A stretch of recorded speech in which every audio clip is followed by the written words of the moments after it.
প্রতিদিনের রবীন্দ্রনাথ।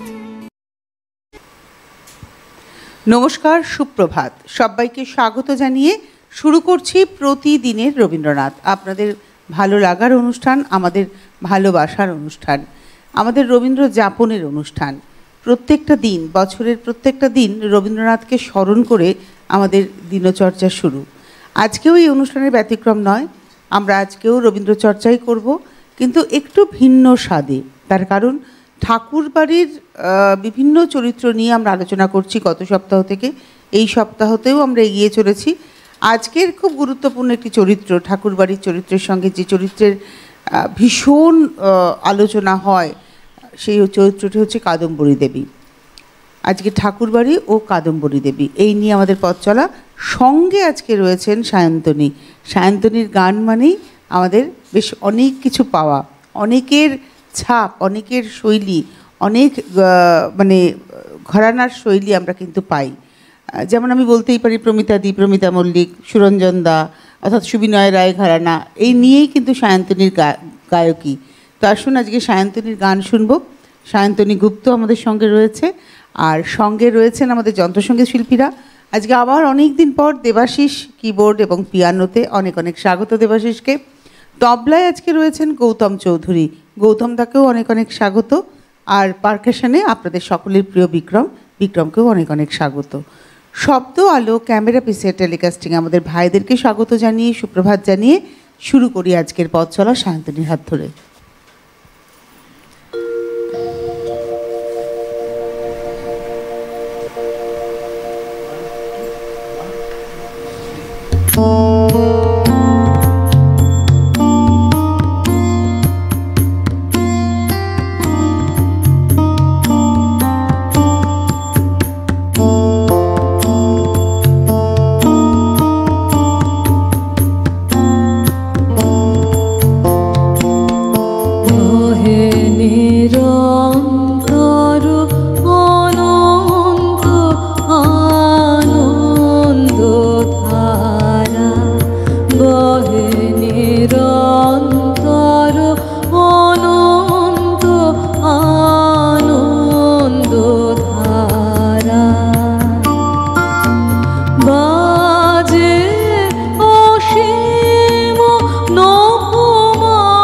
মাঝে ও না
আজকে আমরা আলোচনা করছি কাদম্বরী দেবী। আমি খুব মূল চরিত্রগুলোকে নিয়ে আলোচনা করছি। এর পরের সপ্তাহে দেখবেন এমন অনেক চরিত্র আসবে যাদের নাম হয়তো আমরা অনেকেই জানি না, সেই চরিত্রগুলো নিয়ে আমরা আলোচনা করব। আজকের চরিত্র হচ্ছে কাদম্বরী দেবী।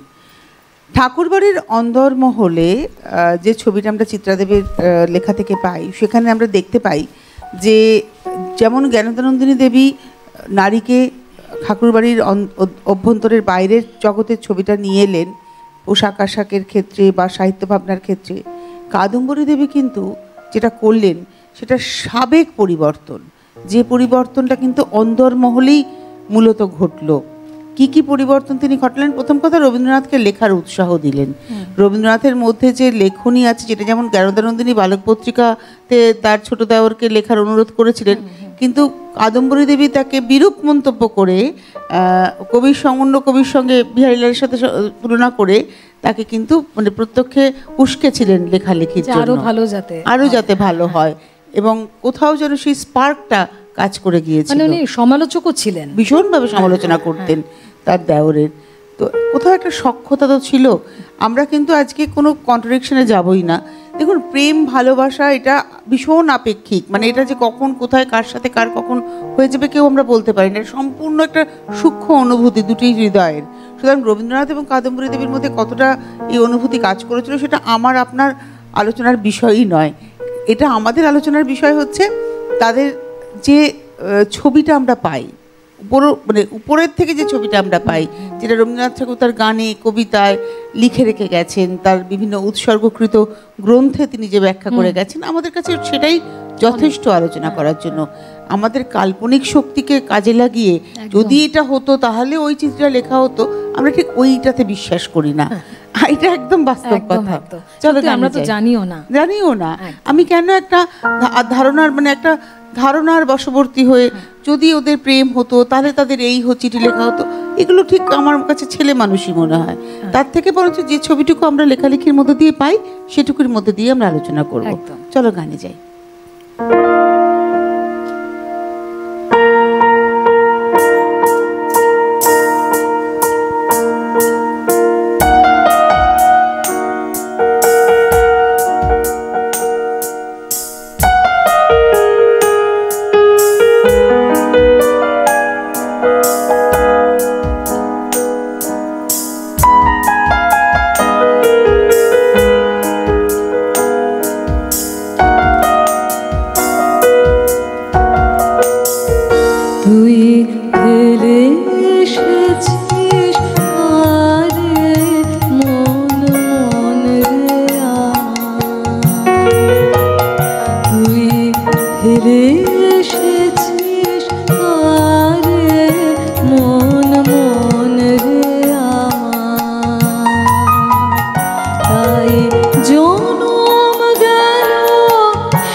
কেমন করে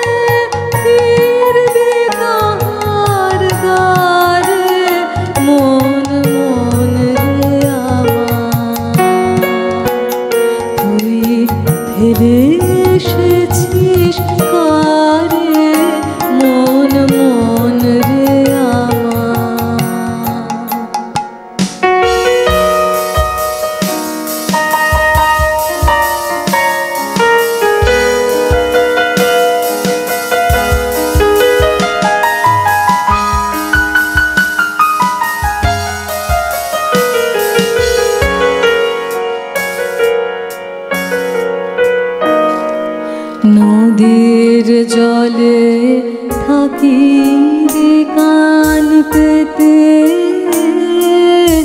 কাঁপে রে প্রাণ পাতার মর মরেতে। নদীর জলে থাকি রে কান পেতে, কাঁপে রে প্রাণ পাতার মর মরেতে। মনে হয় যে পাবো খুঁজে ফুলের ভাষা, যদি বুঝি রে। মনে হয় যে পাবো খুঁজে ফুলের ভাষা, যদি বুঝি রে। যে পথ গেছে সন্ধ্যা তারার আরে, মন মন রে আমার, তুই ফিরে এসেছিস কারে, মন মন রে আমার। তাই জনম গেল শান্তি পেলি না রে, মন মন রে আমার। তুই ফেলে এসেছিস কারে, মন মন রে আমার।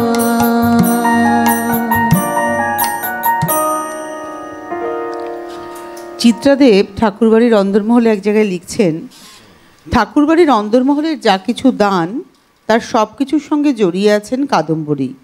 অথচ খুব আশ্চর্যের ব্যাপার, তিনি যখন বালুকাবধূ হয়ে ঠাকুরবাড়িতে প্রবেশ করেন তখন প্রশান্ত কুমার পাল জানিয়েছেন সে বছরের হিসেবের খাতায় তার জন্যে ধারাপাত ও বর্ণপরিচয়ের প্রথম ও দ্বিতীয় ভাগ কেনা হয়েছিল।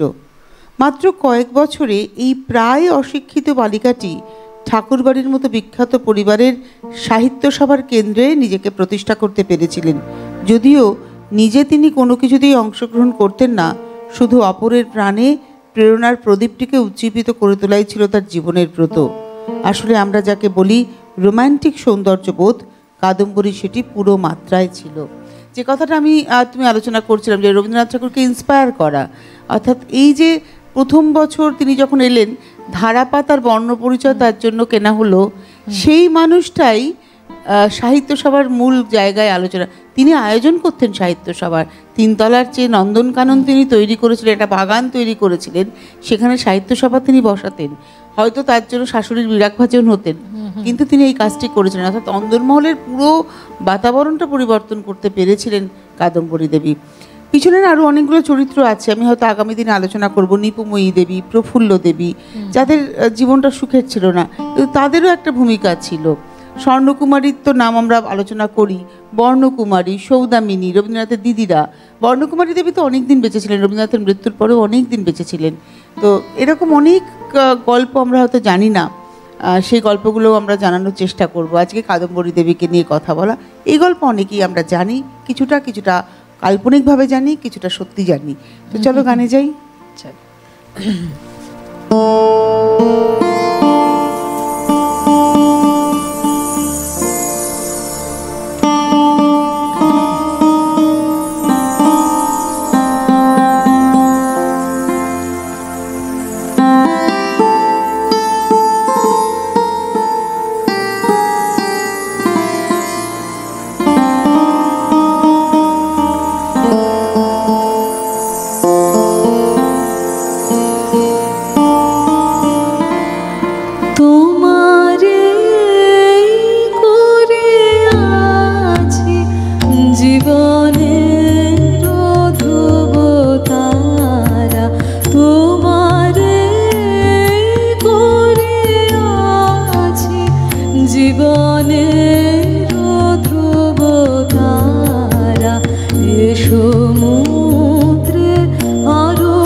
সমুদ্রে আরো প্রভু হব না গো পথহারা, তোমারে করিয়াছি জীবনের ধ্রুব তারা, তোমারে করিয়াছি জীবনের ধ্রুব তারা। আপনারা দেখছেন প্রতিদিনের রবীন্দ্রনাথ। ঠাকুরবাড়ি ও কাদম্বরী দেবী আজকে আমাদের আলোচনার বিষয়। সঙ্গে আজকে সায়ন্তনীর গান এবং দেবাশিস, গৌতম দা এবং বিক্রমের বাজনা একটা অনবদ্য সকাল আমাদের সামনে তুলে ধরেছে। কিন্তু আপনারা দেখছেন অনুষ্ঠান প্রতিদিনের রবীন্দ্রনাথ। ঠাকুরবাড়ি ও কাদম্বরী দেবীকে নিয়ে আমাদের পথ চলা। সায়ন্তনী রয়েছে, সায়ন্তনীর গানের হাত ধরে আবার শুরু করি এই পর্বটা। একদম।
নয়ন বারে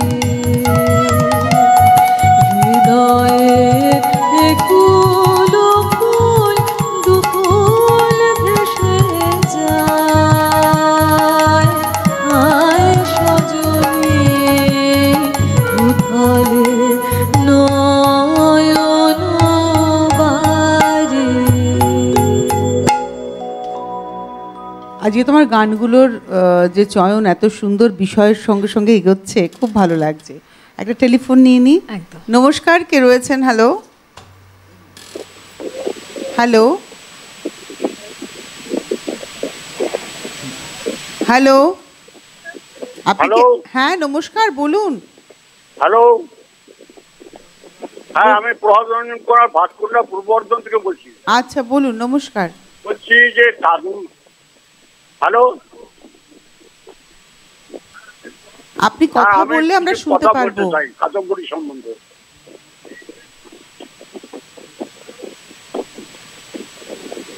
রবীন্দ্রনাথ কাদম্বরী দেবী এবং নতুন বৌঠান কাদম্বরী দেবী ওনার খেলার সাথী ছিলেন। তা ওনার সঙ্গে খেলা করতেন এবং যখন উনি বাড়িতে যখন উনি আতিংসে আত্মহত্যা করলেন তখন ঠাকুরবাড়ির দেবেন্দ্রনাথ ঠাকুর কিন্তু বাড়ির মধ্যেই কিন্তু পোস্টমর্টমের ব্যবস্থা করেছিলেন এবং যে সমস্ত কাগজপত্র ছিল সমস্ত উনি ছিঁড়ে ফেলেছেন, ছিঁড়া করাইছিলেন।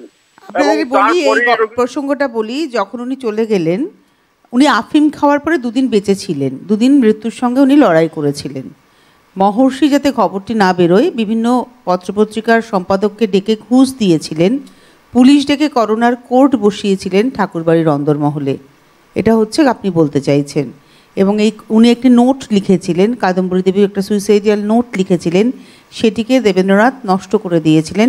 তার কারণ ঠাকুরবাড়ির মান সম্মান যেন না বাইরে বেরোয়। তার কারণ এখনকার দিনে হয়তো আত্মহত্যাটা আমাদের কাছে খুব কমন হয়ে গিয়েছে। আজ থেকে অত বছর আগে আপনারা একবার ভাবুন যে সেই সময় একজন বিবাহিতা তরুণী আত্মহত্যা করছেন, এটা ঠিক মানে ভীষণ গালগপ্পের মতো হয়ে যেত। সেই কারণে মহর্ষি দেবেন্দ্রনাথ এই ঘটনাটি ঘটিয়েছেন।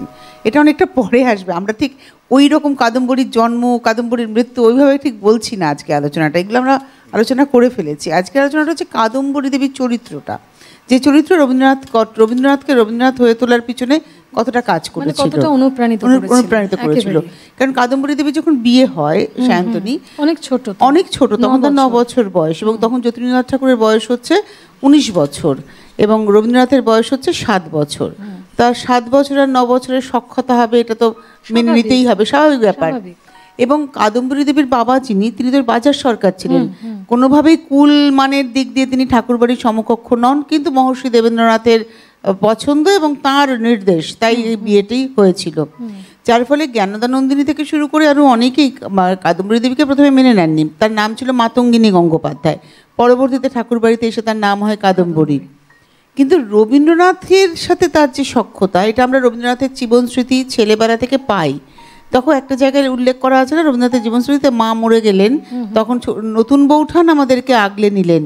হ্যাঁ, যে দাসী যখন এসে বললেন তোমাদের কি সর্বনাশ হলো গো, তখন সঙ্গে সঙ্গে নতুন বৌঠান তাকে ধিক্কার করে ঘর থেকে বার করে দিয়ে আমাদেরকে আগলে নিলেন। এই যে আগলে নেওয়া, এটা কোথাও যেন মায়ের মতোই তিনি আগলালেন, অথচ বয়সে মাত্র 2 বছরের বড়। অনেকেই বলেন রবীন্দ্রনাথের বিয়ে হয় 24 বছর বয়সে এবং তার 4 মাস পরেই কাদম্বরী দেবী সুইসাইড করেন, দেওরের বিয়েটা মানতে পারেননি। এটা যেমন একদিকে তথ্য, অন্যদিকে তথ্য হচ্ছে যতীন্দ্রনাথের পকেটে তিনি নটি বিনোদিনীর একটি চিঠি পান, সেই দিকেও একটা তথ্য। এবার তুমি কিন্তু আমাদের কাছে কিন্তু কোনো কিছু পরিষ্কার নয় যে কোন কারণে তিনি আত্মহত্যাটি করলেন। তখনকার দিনে আফিম পাওয়া যেত, আফিম খেয়ে তিনি আত্মহত্যা করেছিলেন, কিন্তু সঙ্গে সঙ্গে মারা যাননি, 2 দিন লড়াই করেছিলেন মৃত্যুর সঙ্গে। তো এই তথ্যগুলো খানিকটা আমাদের কম জানা, খানিকটা বাড়িয়ে জানা, এই সব নিয়ে আমরা আছি, তাই কিছুটা রেকটিফিকেশন বলতেই পারেন। চলে যাই গানে। একেবারে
কাছে বেড়ায় হাসি, কে জানে গো কাহার হাসি। আখির কাছে বেড়ায় হাসি, কে জানে গো কাহার হাসি। দুটি ফোঁটা নয়ন সলিল রেখে যায় এই নয়ন কোণে, হেলা ফেলা সারা বেলা।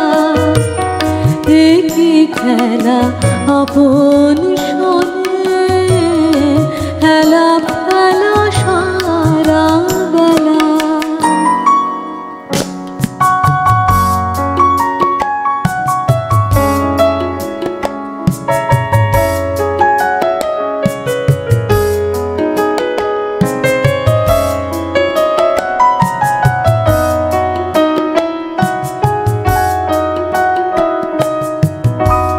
কোন ছায়াতে কোন দাসী দূরে বাজায় অলস বাঁশি। মনে হয় কার মনের বেদন কেঁদে বেড়ায় বাঁশির গানে। কোন ছায়াতে কোন দাসী দূরে বাজায় অলস বাঁশি। মনে হয় কার মনের বেদন কেঁদে বেড়ায় বাঁশির গানে। সারাদিন কাঁথি গান করে চাহে গাহে প্রাণ। সারাদিন কাঁথি গান করে চাহে গাহে প্রাণ। তরু তলে ছায়ার মতন বসে আছি ফুলো বনে, হেলা ফেলা সারা বেলা। একই খেলা আপন শোনে, হেলা ফেলা সারা বেলা। এই বাতাসে ফুলের বাসে মুখখানি কার পড়ে মনে, হেলা ফেলা সারা বেলা। একই খেলা আপন শোনে, হেলা ফেলা সারা বেলা।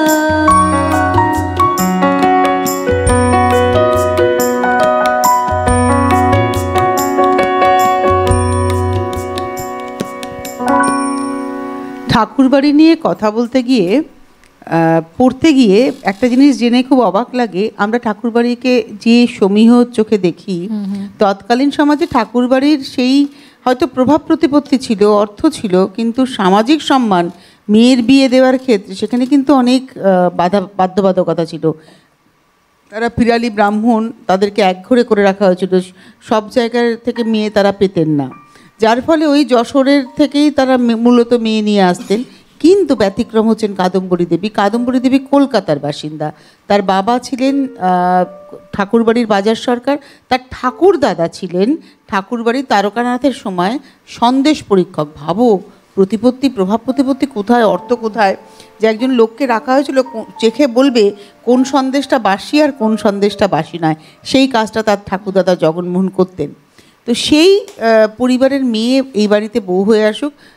আর সত্যেন্দ্রনাথ ঠাকুর কিন্তু চাননি, কারণ তিনি বুঝেছিলেন তার ভাইয়ের অসম্ভাব্য প্রতিভা, এত সুন্দর তার সুরের সাধনা, এত প্রতিভাধর একটা মানুষ, তার বউ কিনা একটা খুকি, 8 বছরের খুকি আসবে, বাল্যবিবাহ হবে, এবং পরবর্তীতে ও যদি বিলেতে যায়, জ্যোতির্নাথ যদি বিলেতে যান, তার যে মানসিকতার পরিবর্তন হবে, তখন তো দুটো জীবন নষ্ট হয়ে যাবে, এটা সত্যেন্দ্রনাথ ঠাকুর ভেবেছিলেন। কিন্তু তার আপত্তি টিকল না, মহর্ষি রিজিট ছিলেন, বিয়ে হয়ে গেল। কিন্তু সত্যেন্দ্রনাথের ভাবনাকে পুরো ধূলিসাৎ করে দিয়ে ওই অশিক্ষিত বালিকা মেয়েটি এসে নিজেকে একদম ঠাকুরবাড়ির সমমর্যাদায় প্রতিষ্ঠিত করে ফেলল। এবং তার যে সৌন্দর্যবোধ, সেই বোধ ছিল অসীম। ঠাকুরবাড়ির 3 তলার উপরে তিনি একটা বাগান তৈরি করলেন, পাম গাছ টাছ বসানো হলো এবং সেখানে পাখি এসে বসতো, সেখানে ঘাস, এবং সেখানেই বসতো সাহিত্য সভা। অসম্ভব সাহিত্যপ্রেমী ছিলেন, অথচ মেয়েটি কিন্তু লেখাপড়া জানতো না, যা কিছু শেখা ঠাকুরবাড়িতে এসে।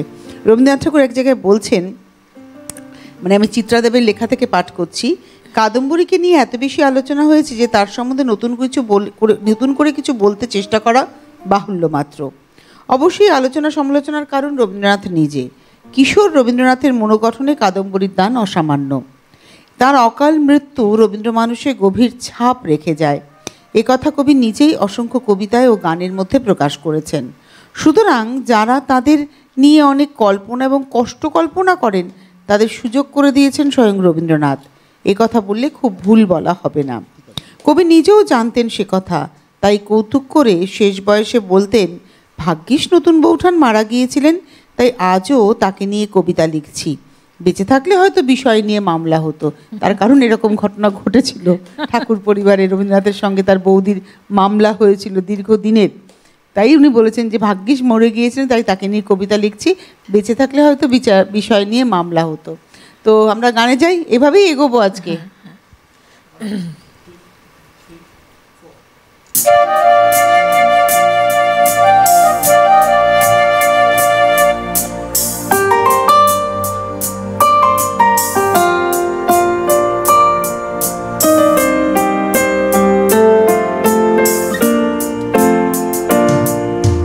জাগরণে যাইবে ভাবরি আঁখি হতে গো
এত সুন্দর একটা বাজনা, মানে সত্যি কথা বলতে একটা কথা বলি, সেদিনকে অনেকের সাথেই আলোচনা হয়, তো এই প্রসঙ্গে একটা প্রসঙ্গ আসে যে রবীন্দ্রনাথের গানে বাজনার অনুষঙ্গ। একটা সময় তো নানান কথা হতো, এই বাজনাটা এরকম হলো কেন, গানের সঙ্গে বাজনা যায় না।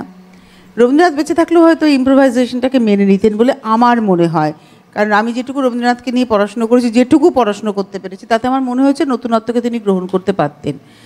এটা খুব বাস্তব কথা বললাম। এই যে আজকে এই যে জাগরণে যায় বিভাবরী, গানের সঙ্গে যেভাবে তুমি বাজনাটা বাজলে, একটা প্যাটার্ন, এটা অসম্ভব, মানে গানটাকে একটা অন্য মাত্রা দিয়ে দিল, তাই নয় কি? তো এত সুন্দর বাজনার পরে মনে হচ্ছে একটা গান সঙ্গে সঙ্গে হয়ে যাক। সায়ন্তনী অসম্ভব ভালো গাইছে, এটা একদম না বললে অন্যায় করা হবে একেবারে, খুব ভালো লাগছে।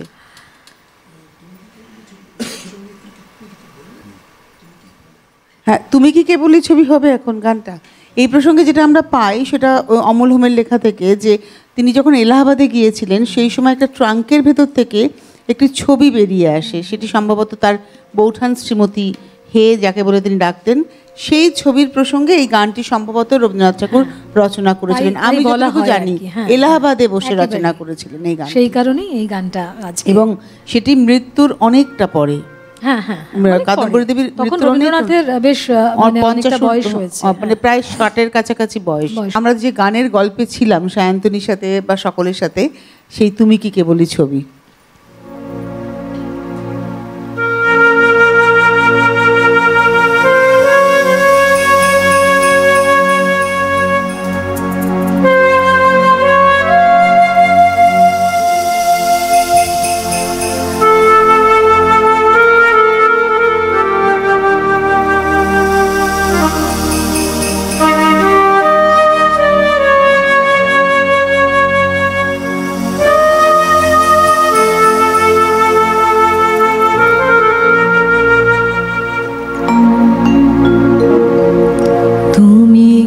কেবলি ছবি শুধু পটে লেখা, ওই যে সুদূর নিহারিকা যারা করে আছে ভিড় আকাশের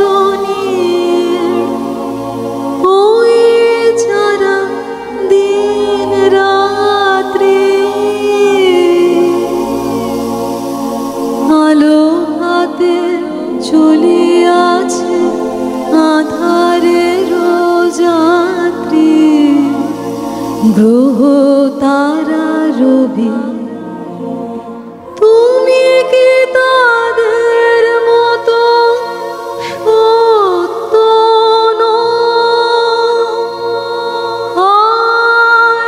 ছবি, তুমি শুধু ছবি, তুমি কি কেবলি ছবি।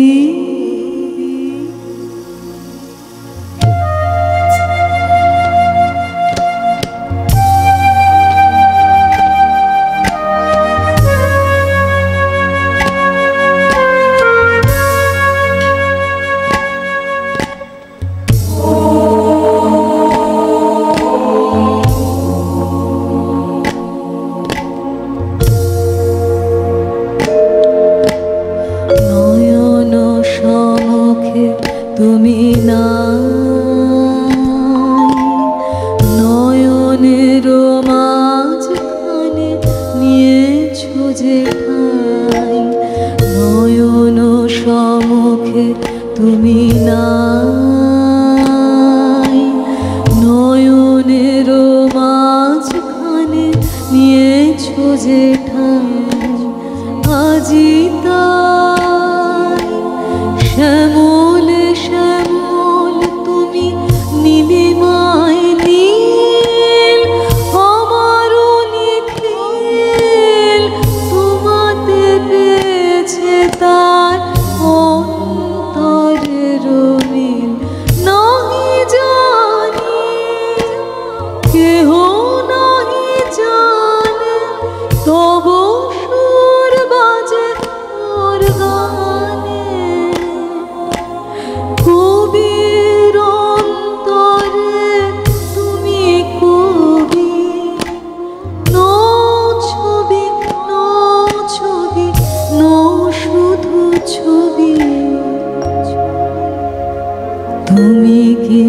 কেবলি ছবি।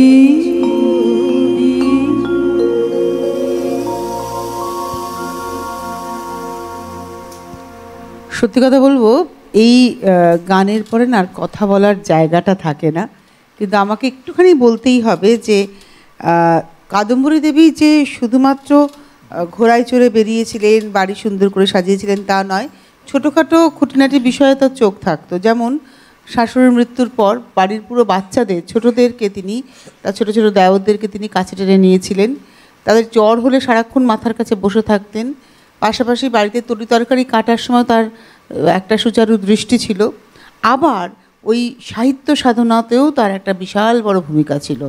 ঠাকুর বাড়ির তেতলার ছাদে সেই বারান্দায় সন্ধেবেলায় গানের আসর বসতো। যতীন্দ্রনাথ বাজাতেন বেহালা এবং রবীন্দ্রনাথ ধরতেন গান, আর সেখানে আসতেন আরও অনেক মানুষ, তার মধ্যে বিহারীলাল চক্রবর্তী, সেই সময়কার একজন কবি। তাকে অত্যন্ত শ্রদ্ধা করতেন, স্নেহ করতেন, মানে পছন্দ করতেন কাদম্বরী দেবী। তো সেই সাহিত্য সাধনাও কিন্তু রবীন্দ্রনাথের মনের মধ্যে একটা, মানে সেই সাহিত্য বাসর রবীন্দ্রনাথের মনের মধ্যে একটা ছায়া ফেলেছিল। এখানে বলছেন চিত্রাদেব লিখেছেন খুব সুন্দর করে যে কাদম্বরীর প্রধান পরিচয় তিনি অসাধারণ সাহিত্যপ্রেমিক ছিলেন। বাংলা বই তিনি পড়তেন শুধু সময় কাটাবার জন্য নয়, সত্যিই উপভোগ করতেন। পড়তেন দ্বিজেন্দ্রনাথের স্বপ্নপ্রহাণ, বঙ্কিমচন্দ্রের বিষবৃক্ষ, দুপুরবেলায় রবীন্দ্রনাথও পড়ে শোনাতেন তাকে।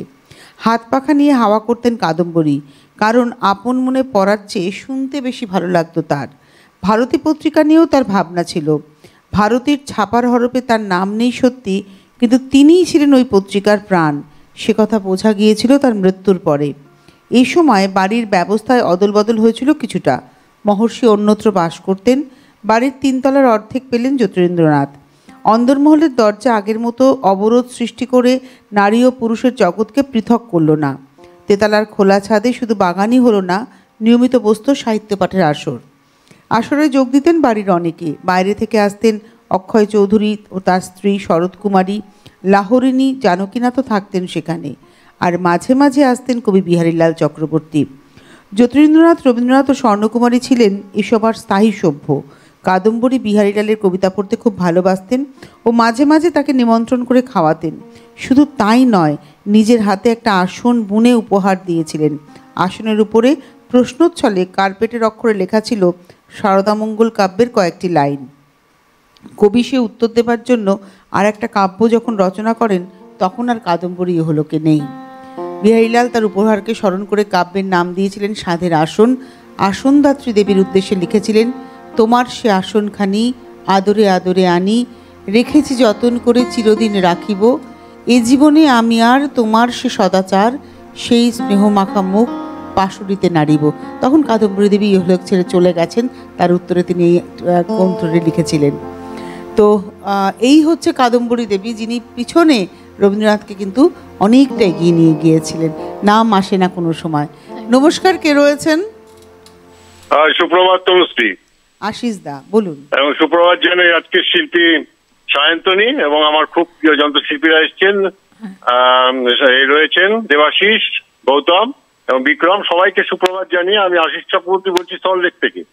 একটা খুব ভালো সাবজেক্ট নিয়ে এসছেন এবং প্রথমেই বলি সায়ন্তনী খুব ভালো গাইছো, খুব সুন্দর গাইলে। রবীন্দ্রনাথের এই যে তুমি কি কেবল এই ছবি, 53 বছর বয়সে এলাহাবাদে গানটি রচনা করেছিলেন, খুব সুন্দর গাইলে। যা হোক, আমি দু একটা তথ্য নিয়ে সামান্য একটু আলোচনা করছি, আপনি অনেকটা কভার করেছেন। দেখুন, রবীন্দ্রনাথের এই সমবয়সী কাদম্বরী দেবী চলে যাওয়ার পরে একটা গভীর বেদনা কিন্তু রবীন্দ্রনাথকে সারা জীবন ধরে বয়ে নিয়ে গেছে। কিন্তু এই কাদম্বরী দেবী ছিলেন কিন্তু রবীন্দ্রনাথ খুব শিক্ষিত এবং সংস্কৃতিবান মানুষ, যেটা আপনি বললেন। এবং রবীন্দ্রনাথের গল্প, কবিতা, গান, নাটক রচনায় প্রচুর উৎসাহ দিতেন এবং সৃষ্টিশীল মতামত দিতেন এবং সব থেকে বড় সমালোচক ছিলেন। মাঝে মাঝে রবীন্দ্রনাথকে বলতেন, তুমি আর কি কবিতা লেখো, বিহারীলাল চক্রবর্তী তোমার থেকে অনেক ভালো কবিতা লেখে। কিন্তু রবীন্দ্রনাথের একটা গভীর দুঃখ ছিল যে ভানু সিংহের পদাবলী লেখার পরে কাদম্বরী দেবী বারবার করে তাকে বলেছিলেন যে তুমি এটা ছাপাও। কিন্তু বইটি প্রকাশিত হলো তার মৃত্যুর 1 বছর পর। রবীন্দ্রনাথ দুঃখ করে তাই বলেছেন যে তুমি বারবার ছাপাইতে বলিয়াছিলে, আজ পুস্তক আকারে প্রকাশ পেল, কিন্তু তুমি দেখিতে পাইলে না। তাই ভানু সিংহের পদাবলী রবীন্দ্রনাথ নতুন বৌঠানের নামে কিন্তু উৎসর্গ করেছিলেন। সম্ভবত মৃত্যুর পরে 11টি কাব্যগ্রন্থ তিনি উৎসর্গ করেছিলেন, সম্ভবত সংখ্যাটি 11খানা গ্রন্থ। আমি দুটো গানের কথা বলছি, এই গান দুটো আমি ঠিক অনুরোধ আকারে রাখছি না, যেটা 1984 সালে রবীন্দ্রনাথ লিখেছিলেন এবং সেই গানটা কিন্তু একেবারেই গাওয়া হয় না। দুঃখ দিয়েছো ক্ষতি নাই, কেন গো একেলা ফেলে রাখো, এটি একটি, এবং আরেকটি গান চলিয়াছো গৃহ প্রাণে খেলাধুলা অবসান, ডেকে লাও বড় শান্ত মনোপ্রাণ। এই গান দুটি রবীন্দ্রনাথ লিখেছিলেন শুধুমাত্র কাদম্বরী দেবীর উদ্দেশ্যে। আরো আচ্ছা, সঙ্গে থাকুন, আমরা একটু গানে যাই।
ফিরিবে না, পারিলে না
যে তিনতলার যে নন্দনকানন সেখানে যেভাবে আসর বসতো সেখানে চিত্রাদেব লিখছেন, মাদুরের উপরে তাকিয়া রূপোর রেকাবে ভিজে রুমালের উপরে বেলফুলের গোড়ের মালা, এক গ্লাস বরফ জল, বাটা ভর্তি ছাঁচি পান সাজানো থাকতো।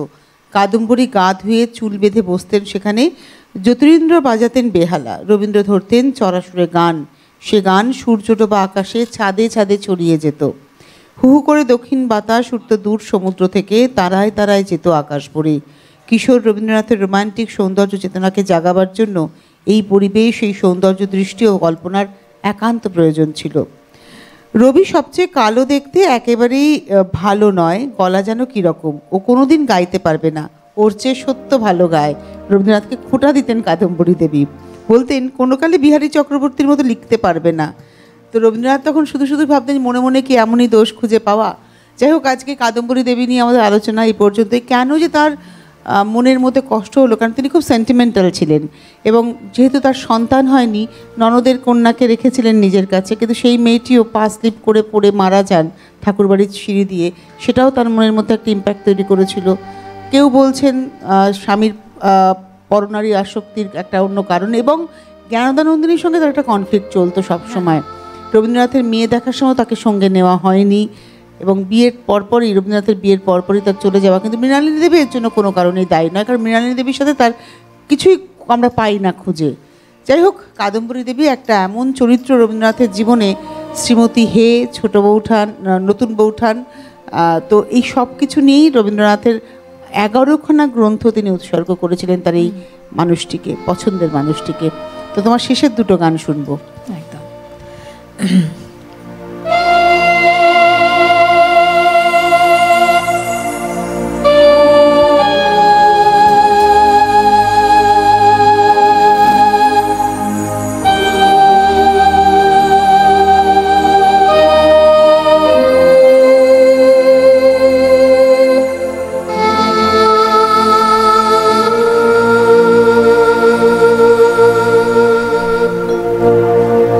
জীবন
একদম শেষের গানের আগে একটাই কথা বলি, চিত্রাদেব তার বইতে লিখছেন যে কাদম্বরীর মৃত্যুর পর নারীরা আর সমবেতভাবে নয়, একক একক মানে মহিমায় প্রতিভাত হয়েছিলেন। এটাই চিত্রাদেব লিখলেন কাদম্বরীর পেজের শেষে। আবারও বললাম, আমার কিন্তু যা কথা বলা এই ঠাকুরবাড়ির অন্দরমহল চিত্রাদেবের এই বইটি থেকে। সকলে ভালো থাকুন। আজ প্রভুর স্নানযাত্রা, প্রভু আমাদের সকলকে ভালো রাখুন। কঠিন সংকটময় সময় কাটিয়ে আমরা যেন ভালোভাবে জীবনটাকে নিয়ে এগোতে পারি। জগন্নাথ দেবের কাছে এই আমাদের প্রার্থনা। কলির একমাত্র আশ্রয়স্থল হচ্ছে পুরী জগন্নাথ দেব। সায়ন্তনী খুব ভালো থেকো। শেষে আবার বলি, আবার এসো।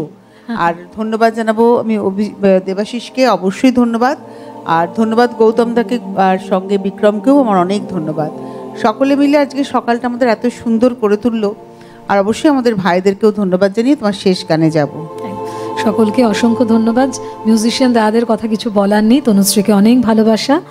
শুরু করছি একটা শেষ গানে একেবারেই।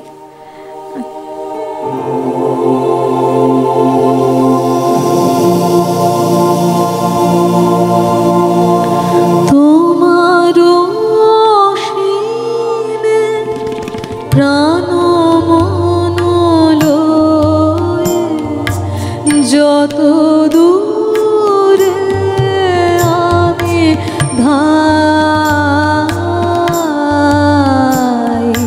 তোমার অসীমে প্রাণ মন লয়ে, যত দূরে আমি ধাই,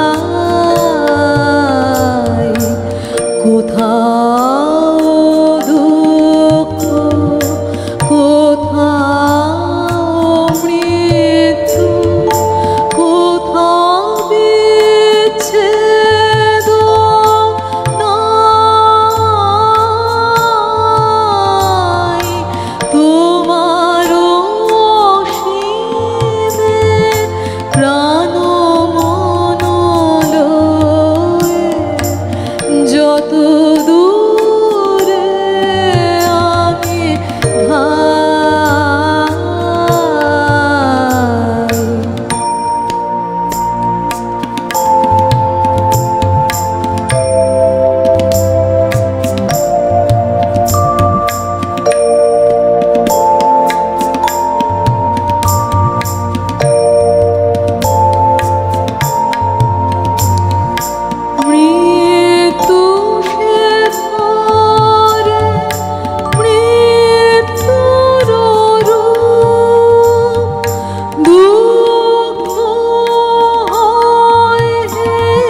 ভাই